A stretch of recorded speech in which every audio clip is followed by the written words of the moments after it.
ಭೂಮಿಯ ಮೇಲೆ ಮಾಡಿಕೊಂಡ ಕಲ್ಪನೆಗೆ ಭೂಮಿಯಿಂದ ಹೊರಗೆ ಬೆಲೆ ಇರುತ್ತದೆಯೇ?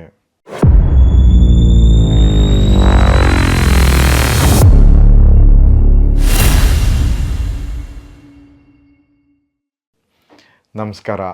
64 ಚಾನೆಲ್ಗೆ ಸ್ವಾಗತ. ನಾನು ಚಂದನ್.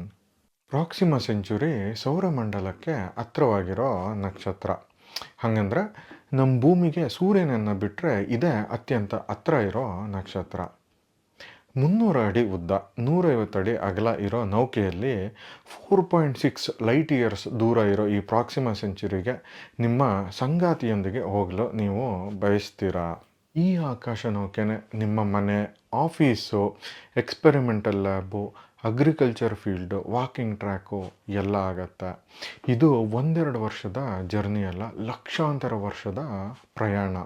ಇಲ್ಲೇ ನೀವು ಮಕ್ಕಳನ್ನ ಮಾಡಿ ಅವರಿಗೆ ಬದುಕೋದು ಹೇಗೆ ಅಂತ ಹೇಳ್ಕೊಡ್ಬೇಕು. ನಿಮ್ಮ ಅಚ್ಚುಮೆಚ್ಚಿನ ಸಂಗಾತಿ ಆದರೆ ಈ ಪ್ರಯಾಣ ಓಕೆ.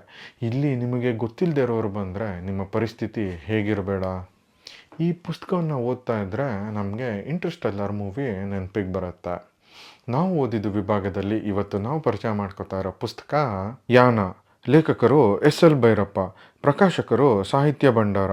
ಪುಟಗಳು 232. ಬೆಲೆ 245 ರೂಪಾಯಿಗಳು.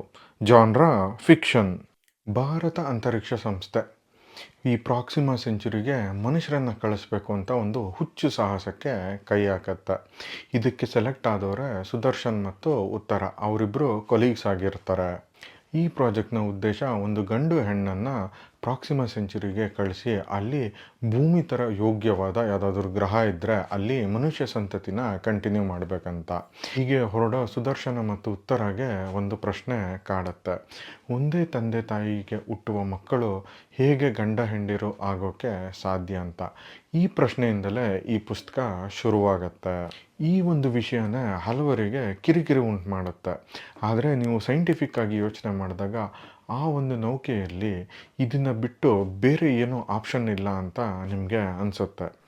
ಈ ನೌಕೆಯಲ್ಲಿ ಗಂಡು ಹೆಣ್ಣನ್ನು ಬಿಟ್ಟರೆ ಇರೋದು ಒಂದು ಮೆಗಾ ಕಂಪ್ಯೂಟರು. ಸುದರ್ಶನ್ ಮತ್ತು ಉತ್ತರ ಅವರ ಫ್ಲ್ಯಾಶ್ ಬ್ಯಾಕ್ನೊಂದಿಗೆ ಕತೆ ಮುಂದುವರಿಯುತ್ತೆ. ಇದು ಒಂದು ಸೈಂಟಿಫಿಕ್ ಕಾದಂಬರಿ ಅಂತ ನೀವು ಅನ್ಕೋತಿರ್ಬೇಕಾದ್ರೇ ಒಂದು ಟ್ವಿಸ್ಟ್ ತಗೊಳುತ್ತೆ. ಅಲ್ಲೇ ಭೈರಪ್ಪ ಅವರ ಜಾದು ಸ್ಟಾರ್ಟ್ ಆಗತ್ತೆ. ಮಾನವ ಸಂಬಂಧಗಳ ಸಂಕೀರ್ಣತೆ, ಬದುಕಿನ ಅರ್ಥ, ಸಾಧ್ಯತೆ ಈ ಥರ ಹಲವಾರು ವಿಚಾರಗಳ ಮೇಲೆ ಬೆಳಕು ಚೆಲ್ಲುತ್ತೆ. ಭೂಮಿಯ ಮೇಲೆ ಮನುಷ್ಯ ಸೃಷ್ಟಿಸಿಕೊಂಡಿರೋ ರೂಲ್ಸು ಸೂರ್ಯನ ಗುರುತ್ವಾಕರ್ಷಣೆಯನ್ನು ಮೀರಿ ಹೊರ ಹೋದಾಗಲೂ ಅದು ಅಪ್ಲಿಕಬಲ್ ಆಗುತ್ತಾ ಅನ್ನೋ ಪ್ರಶ್ನೆನ ಇಲ್ಲಿ ಬರೋ ಪಾತ್ರಗಳು ಅನುಭವಿಸುತ್ತೆ. ಓದುಗರಾದ ನಾವು ಕೂಡ ಈ ಪ್ರಶ್ನೆಯನ್ನು ಎದುರಿಸ್ತೀವಿ. ಇದನ್ನೆಲ್ಲ ಬದಿಗಿಟ್ಟು ಈ ಪುಸ್ತಕನ ಒಂದು ಕತೆ ಥರ ಓದಿದ್ರೆ ಒಂದು ಅದ್ಭುತವಾದ ಸೈನ್ಸ್ ಫಿಕ್ಷನ್ ಓದಿದ ಅನುಭವ ನಿಮ್ದಾಗತ್ತೆ.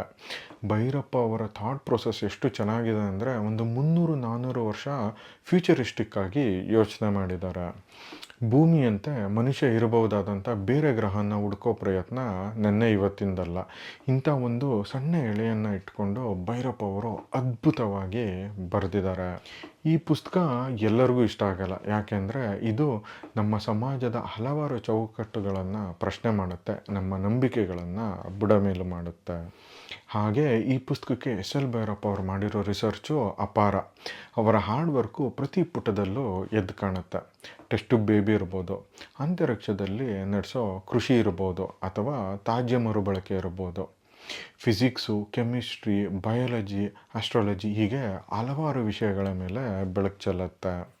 ಈ ಪುಸ್ತಕದ ಹಿನ್ನುಡಿಯಲ್ಲಿ ಅವರಿಗೆ ಈ ಟಾಪಿಕ್ ಮೇಲೆ ಹೇಗೆ ಇಂಟ್ರೆಸ್ಟ್ ಬಂತು, ಈ ಪುಸ್ತಕನ ಬರೆಯೋದಕ್ಕೆ ಕಾರಣ ಏನು, ಮತ್ತು ಅವರು ಈ ಪುಸ್ತಕಕ್ಕಾಗಿ ಹೇಗೆ ರಿಸರ್ಚ್ ಮಾಡಿದ್ರು ಅನ್ನೋದ್ರ ಬಗ್ಗೆ ಡೀಟೇಲ್ ಆಗಿ ಬರೆದಿದ್ದಾರೆ. ಇದು ಕೂಡ ತುಂಬ ಚೆನ್ನಾಗಿದೆ. ಮಿಸ್ ಮಾಡದೆ ಓದಿ.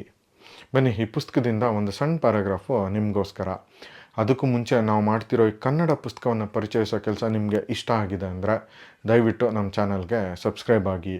ಈ ವಿಡಿಯೋನ ಲೈಕ್ ಮತ್ತು ಶೇರ್ ಮಾಡೋದು ಮರಿಬೇಡಿ. ಮೊದಲನೇ ಪರ.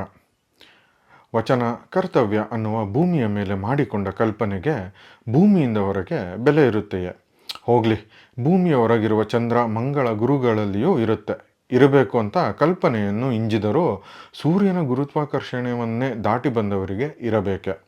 ಸೂರ್ಯನಿಗೆ ಅಡಿ ಆಳಾದ ಭೂಮಿಯ ಮೇಲೆ ಮಾಡಿಕೊಂಡ ಮೌಲ್ಯಗಳಿಗೆ ದಣಿಯ ಯಜಮಾನಿಕೆ ಇಲ್ಲದ ಕಡೆ ಯಾವ ಬೆಲೆ?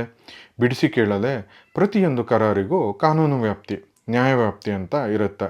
ಎಷ್ಟೋ ಒಪ್ಪಂದಗಳಲ್ಲಿ ಈ ಒಪ್ಪಂದದ ನ್ಯಾಯ ತೀರ್ಮಾನ ಬೆಂಗಳೂರು ನಗರದ ಕೋರ್ಟಿನಲ್ಲಿ ಮಾತ್ರ ಆಗಬೇಕು ಅಂತ ಸೇರಿಸುತ್ತಾರೆ.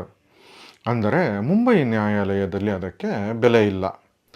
ಇನ್ ಕೇಸ್ ಈ ಪುಸ್ತಕವನ್ನು ನೀವು ಆಲ್ರೆಡಿ ಓದಿದರೆ ನಿಮ್ಮ ಅನಿಸಿಕೆನ ಕಮೆಂಟ್ ಮೂಲಕ ತಿಳಿಸೋದು ಮರಿಬೇಡಿ. ಮುಂದಿನ ವಾರ ಹೊಸ ಪುಸ್ತಕದೊಂದಿಗೆ ನಿಮ್ಮ ಮುಂದೆ ಬರ್ತೀವಿ. ಅಲ್ಲಿಯವರೆಗೂ ಓದಿ ಮರಳಾಗಿ. ವಿಡಿಯೋ ನೋಡಿದ್ದಕ್ಕಾಗಿ ಧನ್ಯವಾದಗಳು. ನಾನು ಚಂದನ್, ಸೈನಿಂಗ್ ಆಫ್.